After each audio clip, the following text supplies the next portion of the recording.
Hey, Brendan here.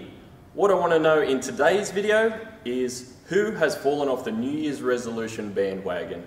So if you have, don't feel bad. According to Forbes, about 8% of people only achieve what they set out to achieve at the start of the year. So if you haven't, we can catch it early and then we don't have to wait 11 months before we can actually reset ourselves again. So a couple of things that we might need to change or do again.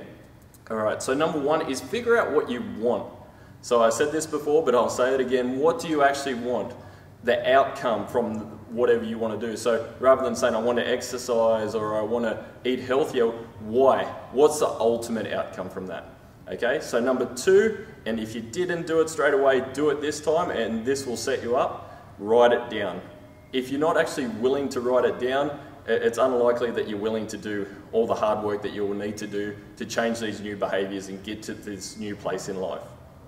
All right, so now I'm going to go through a couple of reasons why we may not have done it initially. Okay, so number one was that it may not have been specific enough. It may have been just, I want to lose weight or I want to get fit. Very vague, and you don't really know where the action is from that. So it has to be, I want to lose 10 or 12 kilos or something very specific, 12 kilos. I want to run 5 kilometers or I want to be able to perform in this event. Really, really specific. Another reason why we may not have gone after it or just forgotten about it is that it could have been too small or too big. So what I mean by that, if something's really small, so if you've got a goal that is, oh, I just want to lose a couple of kilos and tone up a little bit, something really small, you'll perceive it as you can do it easily. So you won't take any big actions to actually try to attain that. You'll think, oh, I'll get around to it when it comes up. It's not really a big problem now. Another thing could have been that it's too big. You try to set, like, I try to lose 50 kilos in the next 6 months or something like that. Not only it's not realistic, but at the same time, if you perceive that it's too big, you won't even attempt it because you know you're going to fail.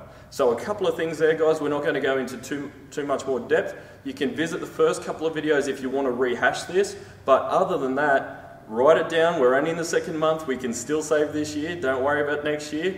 All right, see you later.